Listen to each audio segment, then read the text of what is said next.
நல்ல ஆலோசனை ஒரு மனிதன் இருக்குமானால் கர்த்தர் அவனை நித்தம் நடத்துவார். அல்லேலூயா. சங்கீதம் 48:14 வாசித்து பாருங்களேன். அங்க சொல்லப்பட்டிருக்கிறது, இந்த தேவன் என்றென்றைக்கும் உள்ள சதா காலங்களிலும் நம்முடைய தேவன். எது வரைக்குங்க?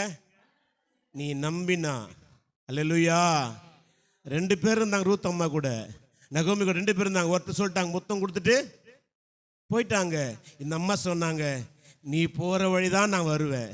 நல்லா கவனிங்க, அந்த ரூத் 4 அதிகாரம் தான் இருக்குது. அதில் சொல்லப்பட்டிருக்கிறது, நீ எங்கே போறியோ நான் அங்கே வருவேன், நீ எங்கே சாப்பிட்றியோ அங்கே இருப்பேன், நீ செத்தா அங்கே தானா சாவேன்.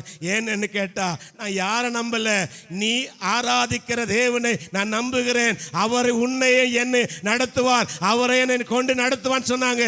வேதம் சொல்லுகிறது, அவள் சாப்பாட்டுக்கு குறைவில்லைங்க. அவன் சொல்றான், போவாஸ் சொல்றான், இந்த மகளுக்கு என்ன தேவையோ அதை கொடுங்கள், நீ மொண்டுக்கோள் தண்ணி குடிக்குன்னா குடி, எப்ப சாப்பிடுற சாப்பாடு.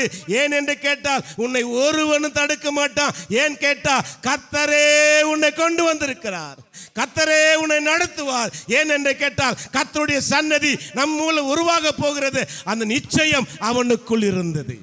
ஆமென். அல்லேலூயா. அந்த நிச்சயம் உனக்கு இருக்கணும். அவர் எனக்கு ஆலோசனை சொல்லுவார். அல்லேலூயா.